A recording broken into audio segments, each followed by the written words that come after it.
नमस्ते दोस्तों, good morning. आपका बहुत-बहुत स्वागत है यूट्यूब के इस चैनल पर किताब ज्ञान विद विवेक।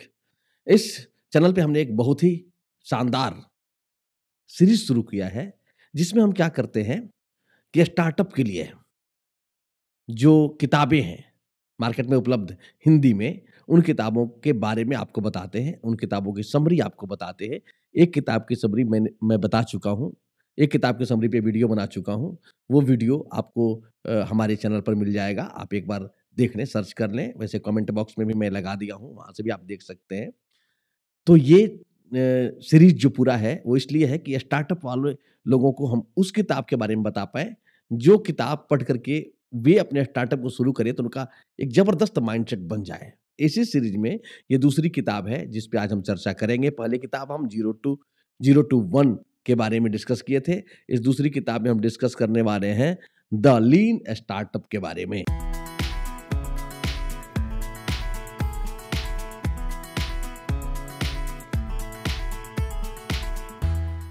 लीन स्टार्टअप एक बहुत ही अच्छी किताब है। चलिए हम स्टेप बाय स्टेप इस किताब के गहराई में उतरते हैं और समझने की कोशिश करते हैं कि क्या कुछ इस किताब में कहा गया है, और ये भी समझने की कोशिश करते हैं कि मैं क्यों ये किताब आपको सजेस्ट कर रहा हूँ, क्यों मैं आपको ये किताब बता रहा हूँ। यह भी समझने की कोशिश करते हैं। द लीन स्टार्टअप, स्टार्टअप्स के लिए बाइबिल है। लेखक इसके हैं एरिक रिस। इसका प्रकाशन 2011 में हुआ था, हिंदी संस्करण भी उपलब्ध है। यह किताब स्टार्टअप के लिए क्यों ज़रूरी है, आगे हम यह समझेंगे। दूसरा हम यह समझेंगे कि इस किताब में स्टार्टअप को लेके कौन-सी एक मुख्य बात, कहते हैं ना कि पूरा सागर मैं आपको नहीं दे रहा हूँ, सागर मंथन के बाद जो अमृत निकलता है, वो अमृत आप तक मैं पहुँचाने की कोशिश कर रहा हूँ। तो यह स्टार्टअप के लिए क्यों ज़रूरी है, वो चीज़ मैं बता दूँगा, फिर आगे आप इस किताब को पढ़ सकते हैं। हाँ, तो the lean startup business growth की गाइड है, जो सिखाती है कि कैसे कम संसाधन में तेज़ी से स्मार्ट तरीके से एक सफल बिज़नेस खड़ा किया जाए। यह पुस्तक लीन मेथोडोलॉजी पर आधारित है, जो तेज़ी से प्रोडक्ट डेवलपमेंट, ग्राहक की प्रतिक्रिया और बिज़नेस स्केलिंग पे जोर देती है। कहते हैं कि जब आप कोई किताब पढ़ते हैं, तो वो किताब आपके भीतर, आपके मन के भीतर एक स्पेस बना लेती है, और वह जो स्पेस है, आपके बिज़नेस को शुरू करने में बड़ा काम आता है। तो यह किताबें कुछ इस तरह का काम करेगी। इस किताब में जो कहा गया है, कुछ मुख्य सिद्धांत समझाए गए हैं। उसमें यह कहा गया है कि एमवीपी यानी छोटा और काम करने लायक प्रोडक्ट बनाओ। पहले क्या करना है? छोटा और काम करने लायक प्रोडक्ट बनाना है। एक ही बार बुलंदी पे जाने के बारे में नहीं सोचना है। उसके बाद से क्या करना है? इसे जल्दी से लॉन्च करें। इसके लॉन्च कर दिए हम, मार्केट में चले गए। फिर क्या करना है? मार्केट में जो प्रतिक्रिया आ रही है, उसे देखें, और फिर प्रतिक्रिया से जो हमें प्रतिक्रिया मिला, जो फीडबैक मिल रहा है, उसके आधार पे अपने प्रोडक्ट को फिर से हम रिफ्रेश करते चले जाएँ। पहले हम एक प्रोडक्ट बनाएँगे, फिर उसके बाद उसको मार्केट में लॉन्च करेंगे, फिर उसकी प्रतिक्रिया, यानी ये समझाने की कोशिश करते हैं कि बहुत दिन सोचते रहने से कोई फ़ायदा नहीं है। पहले एक छोटा-सा प्रोडक्ट बनाइए, मार्केट में डालिए, उसको फीडबैक लीजिए, फीडबैक लेके फिर उसमें सुधार करिए। यदि ठीक है तो ठीक है, नहीं तो हम फिर दूसरा प्रोडक्ट बनाएँगे। हम क्या करते हैं, बैठ के सोचते रहते हैं, ये करें कि वो करें कि ना करें। तो इनके कहने का मतलब है कि इतना सोचने से कोई फ़ायदा नहीं है। जो आपको एक आइडिया आ गया, उसको मार्केट में ले जाइए, फिर वहाँ से फीडबैक लीजिए, फीडबैक के आधार पे अपने प्रोडक्ट में और आप अपडेशन लाते रहिए। सारी कंपनियों ने तो यही किया। तो ये आपका एक सिद्धांत हो सकता है, यदि आप स्टार्टअप शुरू करने जा रहे हैं, तो आप इस मार्ग से जा सकते हैं, ये विधि अपना सकते हैं, यह विधि आपके लिए काम करेगी। चलिए हम दूसरा पॉइंट लेते हैं। दूसरा पॉइंट क्या है? बदलाव बनाम स्थिरता। अब कहते हैं, यदि कोई आइडिया आपका आ गया, आपने उस पे प्रोडक्ट बना दिया, लेकिन वो आइडिया काम नहीं कर रहा है, तो आपको क्या करना चाहिए? बदलाव करना चाहिए, उसी पे टिके रहना चाहिए। एक के साधे सब सधे सब साधे सब जाए, क्या करना चाहिए आपको? तो इनका कहना है कि जब यदि वो काम नहीं कर रहा है प्रोडक्ट, तो हमें बदलाव लाना चाहिए। यदि ग्राहक का रिस्पॉन्स अच्छा नहीं है, तो उसको छोड़ दीजिए। और अगर ग्राहक का रिस्पॉन्स अच्छा आ रहा है, तो उसी आइडिया पर तेज़ी से काम करके ग्रो करना चाहिए। पहले हमें एक प्रोडक्ट बना के मार्केट में डालना चाहिए, टेस्टिंग करनी चाहिए, और यदि आइडिया काम कर रहा है तो ठीक है, नहीं तो उसे क्विट करके हम के फिर दूसरे आइडिया पे जाना चाहिए। तो मैं फिर आपको याद दिला दूँ कि स्टार्टअप शुरू करने से पहले पढ़े ये 5 किताबें, उसका यह दूसरी किताब के बारे में मैं बता रहा हूँ। तीसरी, चौथी और 5वीं किताब धीरे-धीरे एक-एक करके वीडियो में आती जाएगी, तो आप दूसरी किताब पे जानिए। और यहाँ हम समझने की कोशिश कर रहे हैं कि बनाओ, परखो और सीखो, इस चक्र को अपनाना है। यानी ये स्टार्टअप तो आपको शुरू करना है, स्टार्टअप तो आप कर रहे हैं, लेकिन एक सिद्धांत होना चाहिए। कहते हैं कि आपको सिद्धांत पे काम करना है।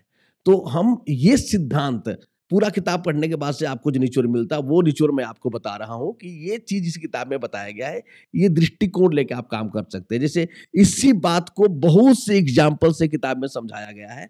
मैं आपको सीधे ये बात बताने की कोशिश कर रहा हूँ कि आपका किताब पढ़ने का टाइम बच जाए और आप सीधे-सीधे क्या करें, आगे बढ़ें। बावजूद इसके किताब अपने घर में रखना चाहिए और इसको पढ़ना भी चाहिए आपको। तो ये हम 2 चीज़ आपको बताए। तीसरी जो बात इस संदर्भ में है कि मान्य सीखने की प्रक्रिया। कोई भी बिज़नेस अटकलों पे नहीं बल्कि ग्राहक के वास्तविक डेटा पर आधारित होना चाहिए। हर प्रयोग और बदलाव डेटा और यूज़र फीडबैक के आधार पे किया जाना चाहिए, ना कि आपका मन कर रहा है बस बदल दिए। जो डेटा होता है, जो यूज़र फीडबैक होता है, उसके आधार पे जब हम बदलाव करते हैं, तब जाकर के हम सही दिशा में हैं। तो अभी हम लोगों ने सीखा कि सबसे पहले बनाओ, परखो और सीखो चक्र का प्रयोग करें। यानी बनाए, फिर से उसको मार्केट में ले गए, फिर परखे, फिर उससे सीखे, फिर आगे बढ़े। दूसरा हमने सीखा कि यदि कोई प्रोडक्ट मार्केट में चल रहा है तो उसी पे हम ज़्यादा तेज़ी से काम करेंगे और यदि नहीं चल रहा है तो उसको बदल लेंगे। तीसरी बात ये समझा रहे हैं कि कोई भी बिज़नेस अटकलों पे नहीं चलता है, इसके लिए क्या करना होता है, प्रयोग करना होता है, बदलाव करना होता है, लेकिन वो डेटा और यूज़र फीडबैक के आधार पे बदलाव होना चाहिए, किसी भी तरह से बदलाव नहीं कर दिया जाना चाहिए। इनोवेशन का हिसाब-किताब कहते हैं कि प्रोडक्ट के हर स्टेप पे सही माप-तौल और विश्लेषण करना ज़रूरी है, या बिज़नेस बर्बाद होने से बचता है। यानी कि आप जो भी प्रोडक्ट बना रहे हैं, उसके हर लेवल पे सही ढंग से माप-तौल और विश्लेषण ज़रूर करें।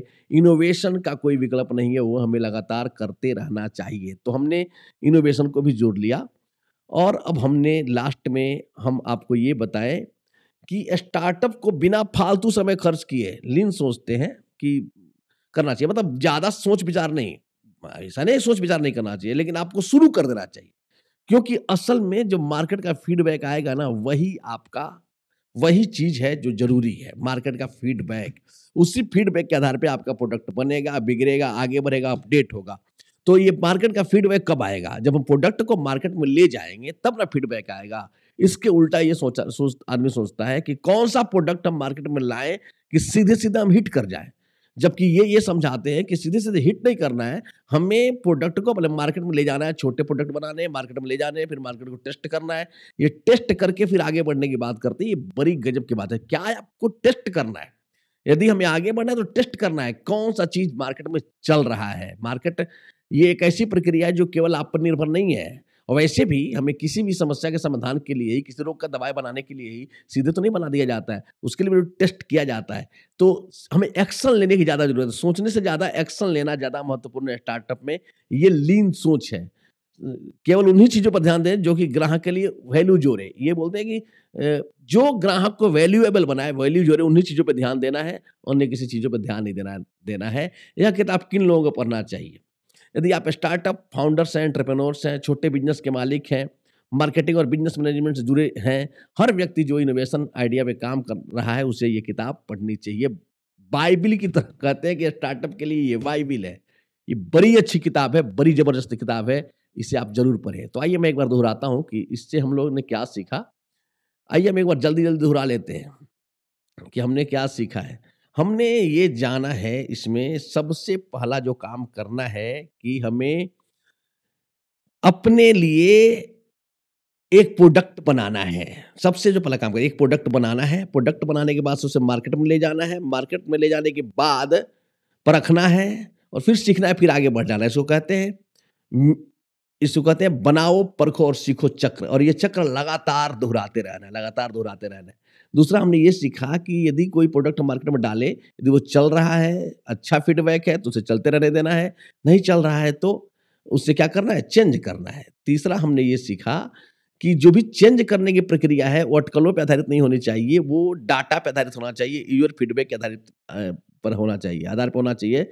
इनोवेशन करना ज़रूरी है, वो हर लेवल पे करें, हर लेवल पे नया इनोवेशन करना बहुत ज़्यादा ज़रूरी है, ये कर सकते हैं। और अगला हमने सोचा कि स्टार्टअप शुरू करने से पहले फालतू का समय स्टार्टअप शुरू करने की तैयारी में फालतू का समय नहीं लगाना है। क्या करना है? एक बार स्टार्टअप शुरू करें, फिर बाद में देखेंगे, फिर बाद में यदि लगेगा कि भाई चेंज करना है, करेंगे। और करेंगे कैसे? मार्केट फीडबैक के आधार पे ही चेंज होगा। तो ये सारी चीज़ें हमें ध्यान में रखनी है। ये कोई भी बात मेरी नहीं थी, मैं आपको नहीं सिखा रहा था। मैं इस किताब के माध्यम से आपको बताने की कोशिश कर रहा था। मेरा 2 उद्देश्य था कि एक तो इस किताब के प्रति आप अवेयर हो जाएँ यदि आप स्टार्टअप करने जा रहे हैं, और दूसरा उद्देश्य ये था कि हम आपको केवल अवेयर ही क्यों करें, यदि किताब की बात हो ही गई, तो इस किताब की कुछ चीज़ें आप तक पहुँचा दी जाएँ। यदि इसमें से कोई चीज़ समझ में आया हो, कुछ चीज़ अच्छा लगा हो, तो आप मुझे कमेंट करें, बताएँ कि और किस किताब पे आपको इस तरह का वीडियो चाहिए, जिसमें कि हम आपको मिनिमम चीज़ें बता दें। और किताब आप पढ़ें ये और बात है, लेकिन पढ़ने से पहले ही मैं पढ़ कर के आपको बता सकता हूँ। तो इसलिए आप ज़रूर मुझे कमेंट करें, लाइक करें, सब्सक्राइब करें, कमेंट करें। यदि आप मैं भी तो फीडबैक का इंतज़ार कर रहा हूँ, आप जैसा फीडबैक देंगे फिर आगे हम वैसा काम करेंगे। तो चलिए इस वीडियो को यहीं विराम देते हैं। बहुत, बहुत, बहुत धन्यवाद। थैंक यू आप सभी का। मिलते हैं अगले वीडियो में।